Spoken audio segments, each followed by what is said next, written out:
তো ভীষণ অন্যায় করেছিস। অন্যায়? হ্যাঁ অন্যায়। তুই জানিস না কখন আমার নিজের মায়ের পেটে ভাই না হলে আমার কত আপন। আজ হঠাৎ নজরে কথা বলছেন কেন বাপ? এতদিন আমি যে অসুর ছিলাম রে, তাই আমি এই লক্ষণের মতো ভাইকে চিনতে পারি। তখন আমি ভাই আমি আমার অন্যায় করেছি ভাই। আমাকে আমি তো দাদা হয়ে তোর কাছে ক্ষমা চাইছি ভাই। একটিবার ক্ষমা করে দে, একটিবার।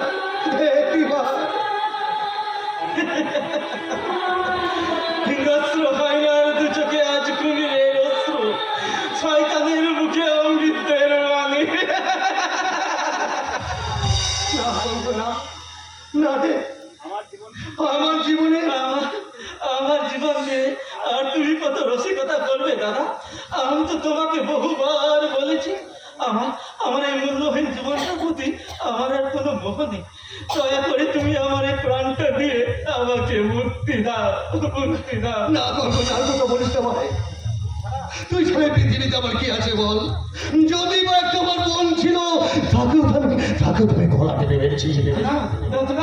তাই তাই তাই জীবনে আমার ঘৃণা করে গেছে রে ভাই। তাই তো আমি ঈশ্বরকে ডেকে ডেকে বলি, ঈশ্বর আমার মতো পাপীকে তুমি ক্ষমা করো না।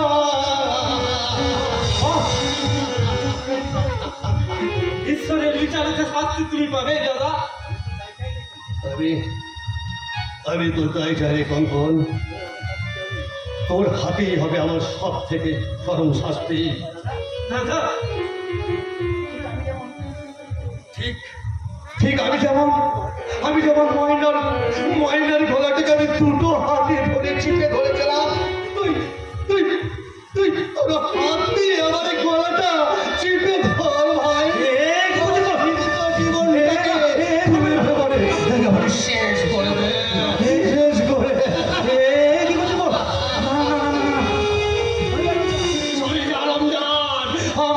আমার এই জীবনটাকে শেষ করে।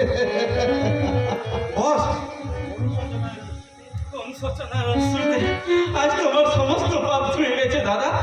তুমি যে নিজের ভুল বুঝতে পেরেছো, এতেই আমার সমস্ত দুঃখ ম্লান হয়ে গেছে। শুনছিস? আরে শুনছিস রমজান? যার হৃদয় এত বড় মহৎ, সেই ভাইকে কিনা না না না, যা রমজান যা, এখনই বাবুজিকে দিয়ে বলবি কঙ্কন আর আমার খাবারের টেবিলের জন্য একটাই খাবার এক জায়গায় থাকে। আরেকটা কথা, কঙ্কনের জন্য 4 জোড়া দামি প্যান্ট শার্ট এখনই অর্ডার দিয়ে আরেকটা কথা আজ থেকে কঙ্কন আমার এই পাশের রুমটাতেই শোবে।